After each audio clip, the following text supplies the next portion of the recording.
is Leafs Morning Take with Nick Alberga and Jay Rosehill. Now we've got a fight started here right off the bat with Rosehill. 30 minutes of live, nonstop Leafs talk starts now.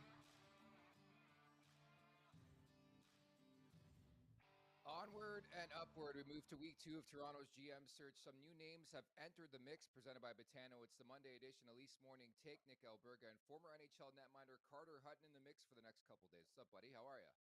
Good, Nick. Glad to be on. It's finally summer here in Thunder Bay, so we're outside, we're having fun, and let's talk a little bit of Leafs here, see what the heck's going on over there. You're right. And the last time we spoke was that dreaded day, the Friday news dump, where everything and all hell broke loose like 2 hours after we got off the air. But that's how it happens. You played in the NHL world. They love to drop news at a certain time, don't they? Yeah, it's always one of those things, right? And I think that day you called it too. You're like, it was right before the long weekend, and you're like, knowing the Leafs, they're going to do this. And I don't know how much longer it was after that. Phone just lightened up, me and you were laughing. So it was one of those things, it's coming. And I think it just maybe keep everybody busy. All the stuff they put up with the media just to really roast their weekend. Yeah, it's exactly it. I had some choice words above that. I think I said they're going to fucking do it today. I just have a feeling. But nonetheless, Wikipedia is so fantastic. So obviously, before working with you a couple weeks ago, I did some digging, and I was going to bring this up the first time around, but there's just so much going on in Leafs Nation. So reading your bio, and I hope this is true, in 2021, your wife won a $50,000 jackpot after buying the Winning Quest for Gold crossword game ticket. You got to explain this, man. I've never met somebody who's actually won that shit. She did. It was the COVID year. This is nice too, and they had to put it in the newspaper, so everyone in town was all over me.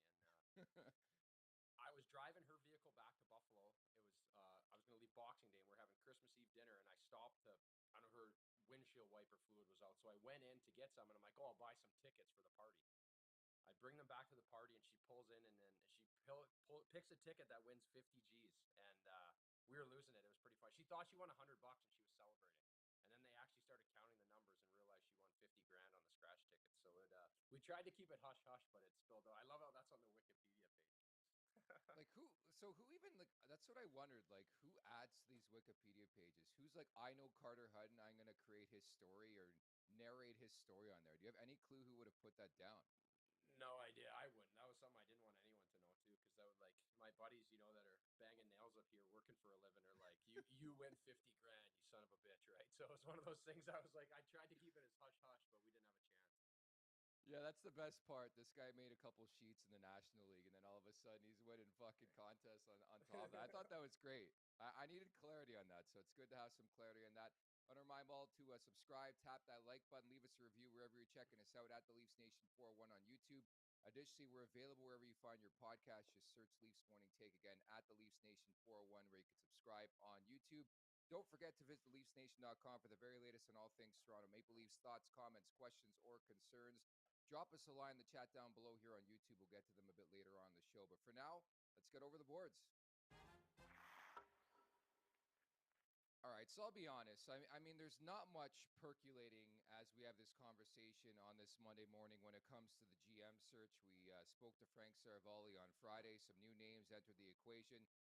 To the best of our knowledge, it still sounds like Brad Treliving's the only one to have visited the team. I know Elliot Friedman over the weekend speculated there could have been someone else who visited in person, but there's been a bunch of conversations via Zoom, as you can expect. Names like Mark Bergevin, Jason Botterill, Peter Chiarelli, even Doug Wilson, formerly the San Jose Sharks, there for a long, long time. In general, I mean, what have you made of this whole process regarding the GM search? Is there somebody who sticks out for you? I think right now it's so tough, right? Like, you've got to think this is the Toronto Maple Leafs, right? And they need to do it right. And I understand they're under a lot of pressure, especially talk about like Austin Matthews' contract and the July 1st date looming and what they're going to do with Keefe and so many other things. But to me, none of those names are just like screaming Toronto Maple Leafs, right? Like, you get rid of Dubas and now you're looking down the barrel of a gun of like, who do we take, right? There's guys with history like, Chiarelli, I don't know the last time he won. It was how many years ago now? A long-ass time ago. A long-ass time. Like, the game's changed. The player relationships has changed. Like, it's so different, right? So you need someone that is like transferable to this younger generation of player if you're going to build in that. But, or do you go more old school? Because Dubas had that relationship with all the players and he was so hands-on and, built relationships. Do you just go for more that like old school, he's going to, be hard knocks in the way that he handles things. And then the other thing with those names are like, is there anybody else that they can get from another team? Like, is there someone that they can get, like a big name that is, going to leave a team, or somehow they can get him? For me, it definitely doesn't wow it. Like, I love Jason Botterill because he signed me to my biggest 3-year deal in Buffalo. And Yes, he did. I think he had the right, like, granted, we didn't do what he wanted, but I look back now on him. I actually had this conversation the other day, was like, you look at Eichel, he's been unbelievable since he's left with Vegas. Now, since he's back from the next year, Reinhardt's been really good. And then, like, he makes that trade for Tage Thompson, and now Tage is a star. So it felt like all the pieces that he loved Allmark. The deal was I was going to play 50 my first year, and then he would roll into it. He believed in this guys. It never worked out. He did some good moves. Like, is there a guy that maybe he just got a little, in the wrong space in Buffalo? So I don't know. It's definitely going to be interesting. That's for sure. No, it's a unique way and a unique take to look at it. I think they want a gunslinger, right? Like, they want somebody with bite, as they were saying a couple of weeks back, dating back to everything coming unlodged, if you will, with Kyle Dubas. But you're right. I mean, it's such a, sometimes just a victim of circumstance type situation, where you even look at a guy like Mark Bergevin. Like, I would like that fit quite a bit. It's somebody with a winning pedigree who's not afraid to make big time decisions. He wins a lot of his trades. Like, I'm just very, very curious to see where they stand on the spectrum in terms of, like, do we go somebody really, really hard nosed, or do we go for somebody more new wave? Because I agree with you. Like, you played in this league and recently too. Like, the type of player and the generation has definitely evolved. Like, you gotta treat these guys a lot differently than, say, when you enter the NHL, right?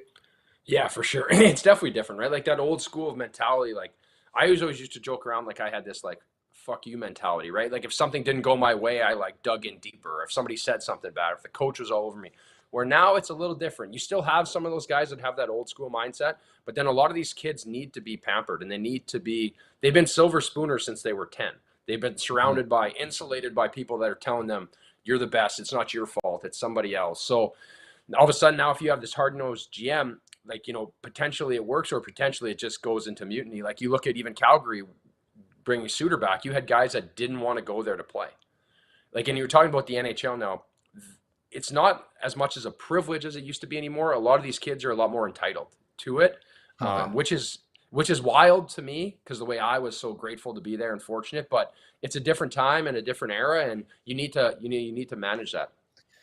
Yeah, that's the thing that really dates me. Like, I'm 33, as I've told you. I'm an 89 born, and sometimes I think back to, like, back in my day, covering junior hockey with, like, John Tavares his last couple months, finishing off with London Knights and guys like that, and the Windsor Spitfires and their domination covering the OHL. But it's just a lot different, that breed of player, compared to this day and age where the entitlement's there.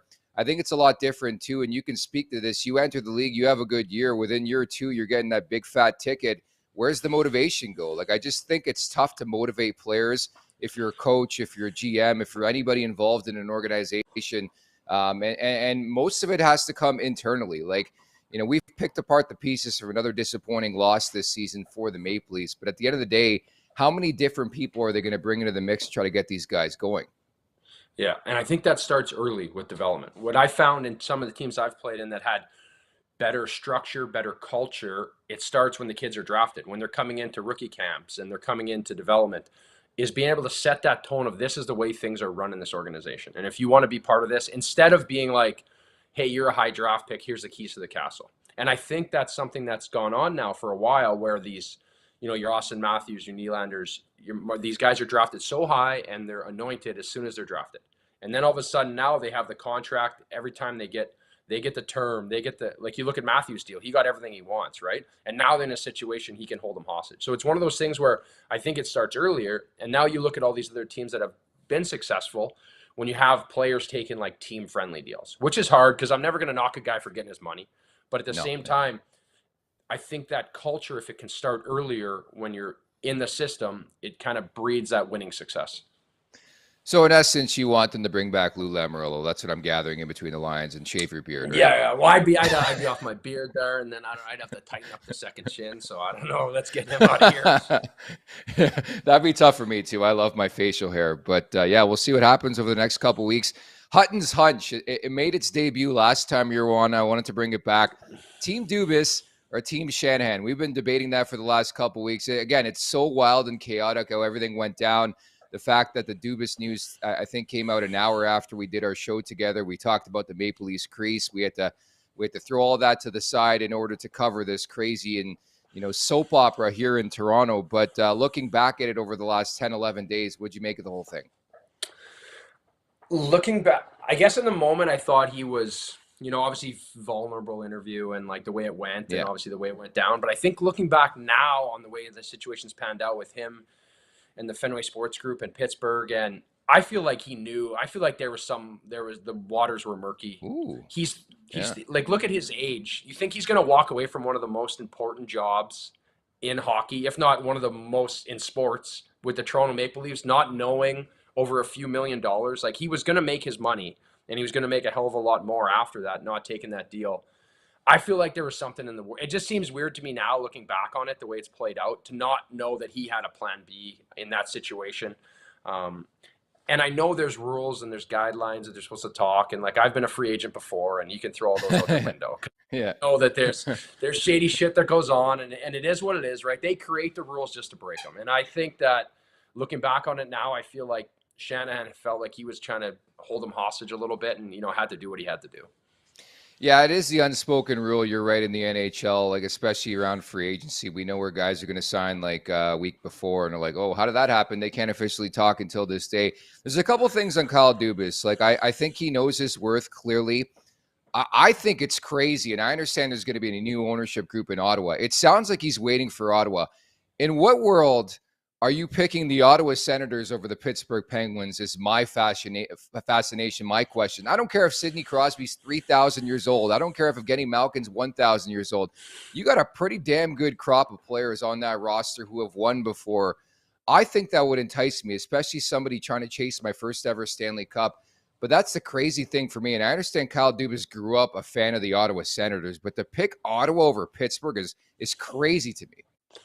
Yeah, that would be definitely, especially what you're walking right into, right? But is he thinking now, or is he thinking 5 years too, right? Like, it's one of those things where Ottawa is a team that the way they're playing, I wouldn't be surprised we see them in the playoffs next year, right? They're getting there, they're getting better and better, and that's something he can grow with, right? And obviously you need to do a full analyzation of what's going to happen with how many picks are gone and what the future does look like with what he can bring in. And I don't know his ties to it. And maybe he just wants to, maybe he loves the Canadian market. Maybe that's like his goal is to, bring a Canadian team to the Cup. But sometimes getting out of that spotlight where you can go to the, Pittsburgh, obviously still a big market, but a little less pressure than there's going to be in that Canadian market where it's just no matter where you turn, everyone's on you and telling you how to run the team. I love that revenge angle too. If he goes to Ottawa, the Battle of Ontario, knew that rivalry, and you have Kyle Dubas in the mix. DJ Smith is there. Like they become sort of like Toronto East in the last couple years, and some of the names they picked up. And there's been that history and that link with the Leafs and Sens making deals, even dating back to the Dion Phaneuf trade. But that's what intrigues me is like Kyle Dubas, the wait and see approach. Like, is he overplaying his hand again? Is my question. And to me, I feel bad for whoever gets that Pittsburgh job if it's not Kyle Dubas. Like, let's say it's Matthew Darche, who's done great things with the Tampa Bay Lightning, and you're just waiting and waiting and waiting for this whiz kid who hasn't won a Stanley Cup. He's won one playoff series in 5 years as a GM, and you're just waiting for this guy, whether he wants to accept this job or not. I think is ridiculous the way it's all being handled, but that's just my opinion. No, I think so too. It's one of those things, like, it's almost like we want Dubas. We think Dubas is going to be the next, Theo, right? Like, but he hasn't done it exactly. Yet, right? Like he hasn't done it. And you look at some of the deals, like you look at some of the deals he's given up. It's like kind of handcuffed the Leafs in a sense of like you look at Carolina, you look at Vegas, you look at that, like you look at the back end on a lot of these teams that have made it the distance, and you look at the Leafs back end. It's not really comparable. Like, it's not a team that looks like it's built to win in the playoffs. Outside of that run and gun game, when all of a sudden the playoffs start and you have the Matthew Tkachuk's, these Sam Bennett's, or like on the back end, these guys that make a much bigger difference in the way you play. And I think we want him to be what he is, or we talk about it, but he hasn't really done it yet. Yeah, let the record show as well. Former NHL netminder in this league doesn't think Justin Hull is good enough to be on a decoy to win the Stanley Cup. I know you didn't name him specifically, but he has been our whipping boy on this show. It was a tough year for Justin Hull, but they thought he was unbelievable, and he played a lot when it mattered most, and obviously a big reason why everything came unglued. Ultimately, this team couldn't score as well. But I think you're so right. I just think when you look at the Dubas factor, like what happens, I like the comp as well to Theo Epstein, but I'm probably on the side where it's like, what has this guy truly done? And you talk about trades. I think the cherry on top, the thank you to Toronto for Kyle Dubas would be if he ended up in Pittsburgh and he said, you know what, I'll take the final year of Matt Murray's contract. Thank you so much for having me, Toronto. Because he loves his guy, former Sioux Greyhound, right? Yeah, Thunder Bay boy, I love him too, but it's one of those things that is a tough deal right now, and that's one that we got our boy Wall. We've already anointed him; he's ready to rock. But now, what do you do? He's handcuffed. But this is the one that, like, it's not surprising. Looking back, like a year ago when they got him, you were like, this is like you're putting the guns in the bullet. This is either going to go one way or the other, and it kind of went the way that everybody thought. I feel for him. I love the guy, but it's tough. Hey, I said this at the time. This could be the move that makes or breaks Kyle Dubas. And I know it broke, not the way we expected, where it's like Toronto said, we wanted you back, but they didn't figure out a contract and they ended up parting ways. But I do think that was a big time moment to put all your trust in a guy who's always hurt. It just didn't work out. And I think when sort of analyzing what Kyle Dubas had done in his tenure, I think I would certainly look back at that and say this guy was serious, bringing in a guy like Matt Murray, who had won 2 Stanley Cups like a billion years ago. And I understand how faithful he is to his Sault Ste. Marie Greyhounds guys, but it just didn't work out. So, yeah, Kyle Dubas is something obviously we're monitoring very, very closely. Maybe we find out a decision coming up on Tuesday or Wednesday or Thursday, but I like the comp as well to Theo Epstein, which leads me to the head coach, Sheldon Keefe. I wonder, and I know Brendan Shanahan came out like 11, 12 days ago and said, we'll leave that pretty much essentially to the new GM. But I wonder the longer this goes on, the likelihood that Sheldon Keefe comes back, at least initially, to start as the head coach of this team. Because you look at the coaching carousel around the league, Huts, it sounds like Peter Laviolette could be linked to the New York Rangers. There's a lot of head coaching vacancies. You would think in the next couple of weeks they will be filled before Toronto names a GM. What do you think the likelihood is that Sheldon Keefe comes back next year? It's kind of like being a backup goalie, right? There's only so many seats at the table, right? And things start going and pieces start falling. And if you aren't there to get that job, or the longer they wait, the worse it is. And I feel like this wait for the GM obviously handcuffs them a bit because of the time frame, right? Now all of a sudden you've lost these guys, they're gone to other teams. But in the same sense, you look at a team like Florida who was knocking on the door, they make a coaching change, and now look at them. So is he too familiar with their players? Is he and there was the same thing when I was in Nashville. We fired Barry Trotz, which was he had been there forever, gets fired. Laviolette comes in, which is it wasn't like a hate thing. Everybody loved him. We didn't play well enough as a team. But Laviolette comes in, it's like a new voice, it's a new system, it's a new everything, where you lose that familiarity with someone. You get comfortable, you get kind of complacent. And Laviolette's a guy that demands a lot out of you, right? He obviously, I feel like he wears himself out in certain teams. He's kind of got a 2-3 year leash where he, gets the most out of teams, and then the voice gets old. But maybe he's the guy for the job. But if he's gone at that point, now you're really handcuffed, right? So it's tricky. There's a lot of vets out there too, to your point, like Gerard Gallant, Joel Quenneville, if he's reinstated, those types of names. And that's why I'm so curious who the new GM is going to be. Is where do they think along the lines of a head coach? How much at fault, how much blame should Sheldon Keefe take? Because if you were to handicap things, if you were to talk to me, and we had this conversation on the show after the season concluded when they lost in Game 5 to Florida, I thought it was pretty much written in stone that it was going to be Sheldon Keefe who took the fall. Nowhere in my world did I expect Kyle Dubas to be gone, but it's been sort of a swap. And I think the longer this goes on, the likelihood, in my world at least, that they at least come back with Sheldon Keefe. How often do you see that where a new GM, regardless of the organization, the franchise, takes a couple months, takes a couple games, obviously into a season to sort of handicap and dissect what they see in the head coach before ultimately bringing in their guys. So I think the clock is certainly ticking on Sheldon Keefe, but Huts, I would not be shocked at all if it's Sheldon Keefe to start next season. Yeah, I think at this point it is. And I agree with you.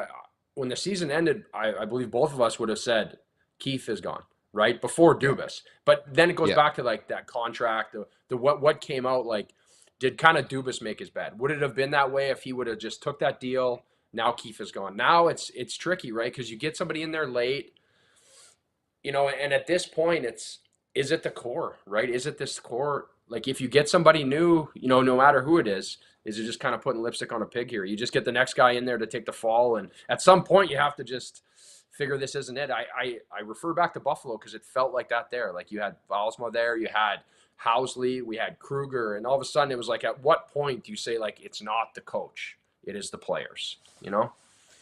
It's funny you say that. How surprised are you at Jack Eichel? So his first year in the Stanley Cup playoffs, dude, the guy's been incredible. I know Vegas has been fighting it the last couple games. I still think they're going to move on here, but Eichel's been incredible. And I won't lie, I've buried this guy a lot in my life.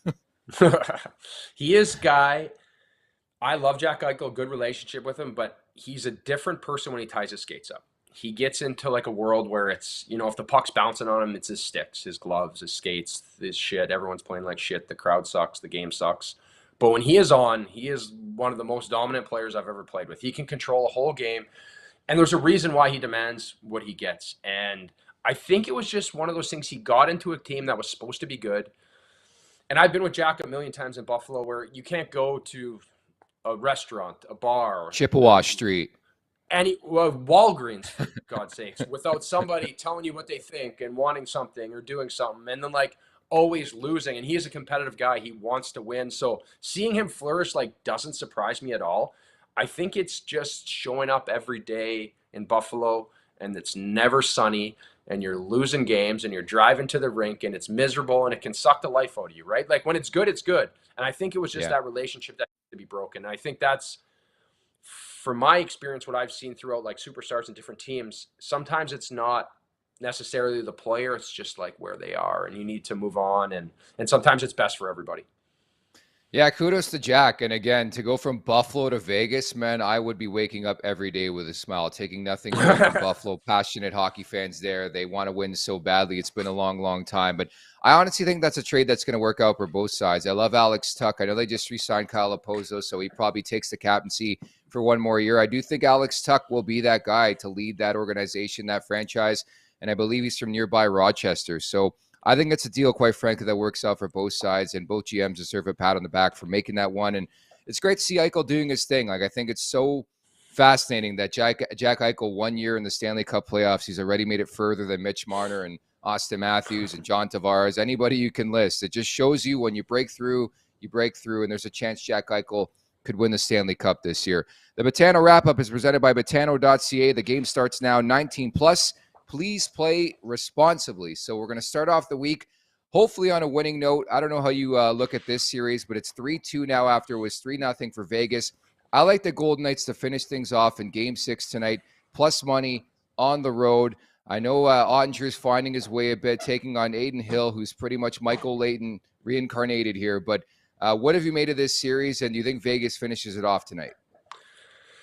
Well, I would have been a loser because I probably would have taken the last two games to finish it off here. But yeah, you got to think tonight they do it. The way Aiden Hill's playing, he's been so good. And even last game, I don't think anything was his fault. You know, that third one's tipped. It changes direction. It looks like a stinker, but it's one of those ones as a goalie, you know that it hits Pietrangelo's stick and changes the whole thing. And I don't know if is there a let up now with Jamie Benn back, right? Like they rallied around that. They used that for momentum. They were, backs against the wall. They're like the old club that won't go away, right? They got Pavelski scoring overtime winners, and I gotta like Vegas here. They know what they're doing. They got a good team, and I think maybe going into Dallas can relieve a little bit of pressure. I always hate Dallas at home because they're, for years, playing in that Central Division, that was always a tough game. I thought Dallas on the road was always easier, but this is a different time of year, and I think this Vegas team is just too complete to lose 3 in a row. Yeah, I'm with you on that front. Bruce Cassidy, for my money, a top 3 coach in this league, taking nothing away from Peter DeBoer, what he's done now with the Dallas Stars. But yeah, I got that in my notes. The Stars 0-3 with Jamie Benn, 2-0 without their captain, which makes absolutely no sense in the world. He is slated to come back and return to that lineup. And again, Game 6 as the Florida Panthers await. And Matthew Tkachuk has been so great for the game, man. Like, I just love over the weekend. He's with the TNT NBA on TNT panel. He's wearing the Elbow Room T-shirt. I don't know how familiar you are. I don't know how familiar you are with Sunrise and obviously Fort Lauderdale, but Elbow Room. I did a number on that spot at All-Star Weekend this past year, man. Like, the greats of the NHL world were all together in this bar, and it's just tremendous there. Yeah, you can pull up the live feed right on their website. They got a live feed right from the bar, so you got to be careful. But I saw that. Honestly, I saw that shirt and I was like, literally, why don't I own one of those? I was kind of disappointed at myself, but that was sick. And he is just a character. He's a good guy, and like genuine, right? Like just meat and potatoes. And I feel like it is something good for hockey. We always want people to step out, and then they do, and let them flourish, and hopefully they keep it rolling. Yeah, I won't lie. I was a little disappointed when Tkachuk got traded that it wasn't St. Louis. Like, I love those hometown stories. I know the Blues had won a couple of years back. I know you're familiar, obviously, with that organization, but it would have been great to see Doug Armstrong go out and get Matthew Tkachuk. But I just don't know if any team was going to get anywhere close to what Bill Zito paid. And I know it's worked out, but you talked about trades earlier on. I do think it flips back the other way. Mackenzie Weegar had a really good World Championship. Canada wins for the 5th time in the last 8 years. I think Huberdeau is going to have a bounce-back season. So we talked about that Buffalo trade and Tage Thompson and Ryan O'Reilly. I think this has, the ability of this trade to flip back the other way and actually work out for both sides. Do you agree with that? Yeah, I agree too. It takes time, like there is kind of that getting to know where Florida was ready. Like we're talking about a team that won the President's Trophy not that like year before, and they were ready to rock. And you have, again, they had this $10 million goalie who, if they don't make the playoffs, we're saying, oh my God, this is the worst deal ever. Now we're like, oh, that's why you need to spend money on your goalie, right? So it's just such a fragile situation. And my only problem is with him in Florida now, they've had all the success. Say they go win the Cup.